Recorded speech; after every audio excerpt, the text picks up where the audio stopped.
Today I'm going to show you exactly how to build vendor request automation in Zapier. We'll create a Zap that starts when someone submits a Google form, creates a vendor request record in Airtable, and then sends a notification to the procurement team in Slack.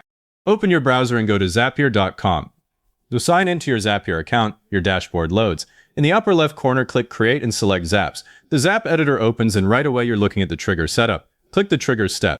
Search for Google Forms, select it, and choose New Form Response as the trigger event. Click Continue. You'll see your connected Google accounts. Pick the one that holds the vendor request form and click Continue again.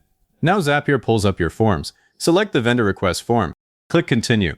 Click Test Trigger. Wait while Zapier retrieves a recent form response. If your form doesn't have any submissions yet, there's nothing to pull, so I always make sure there's at least one test entry before I get to this point. You'll see the sample data on screen: requester name, requester email, department, vendor name, vendor type, service needed, estimated cost, business reason, and requested date. Review the fields to confirm everything looks right, then click Continue with selected record. Now we add the Airtable step. Click the plus icon below the trigger, search for Airtable, select it, and choose Create Record. Click Continue. Pick your Airtable account, choose the base that contains your vendor tracking, and then select your vendor requests table. I keep a dedicated table just for vendor requests, so everything stays separate from other business records. Here comes the field mapping, and this is where you need to pay real attention. For the requester field in Airtable, click into it, and from the drop-down pick requester name from the Google Forms step. Email maps to requester email, department maps to department, vendor name, vendor type, same names. Service needed maps to service, and estimated cost, business reason, and requested date all map to the matching fields. For status, I don't map anything from the form. I type pending review directly into the field. That's a fixed status every new request starts with, so typing it manually is the cleanest way. Once all the mappings are in place, click Continue, click Test Step. Zapier creates a test record in Airtable. Open Airtable in another tab, go to your vendor request table, and you'll see the new row. Confirm that every field carried over, especially estimated cost. If that one comes through blank, procurement has no idea what they're approving, and the request basically goes nowhere. I always double-check that field first. Back in the Zap editor, click the plus icon below the Airtable step. Search for Slack, select it, and choose Send Channel Message. Click Continue. Connect your Slack account if it isn't already, then pick the channel your procurement team uses.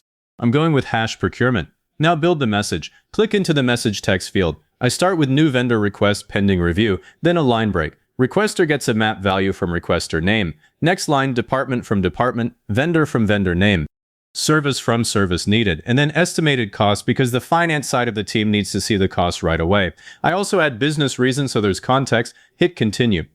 Click Test Step and Zapier sends that message to the Slack channel. Open Slack, go to #procurement, and you should see the notification with all the vendor details. Confirm that the requester, department, cost, and reason all appear clearly. If something is missing, open the Slack step again and check your mappings. Before publishing, I do a quick once-over. The trigger is Google Forms New Form Response with the correct form. The Airtable action creates a record in the right base and table, and the status field is set to pending review. The Slack step sends to the right channel. All field mappings are correct. I also confirm the notification includes who to contact for more info. Once that all looks good, give your Zap a descriptive name, something like Vendor Request Automation, and click Publish. Your workflow is live. Let's run a real end-to-end test. Go to the Google form and fill in a new request. I'll use a fake vendor called Acme Supplies, Department Operations, Service Office Supplies, estimated cost $500. Submit it. Wait a few seconds, then open Airtable and refresh the table. There's the new record. Status says pending review. All fields are populated. Switch to Slack. The #procurement channel shows the notification with Acme Supplies and the cost right there. That's the entire flow, running in real time. Now that it's working, there are two things I do next.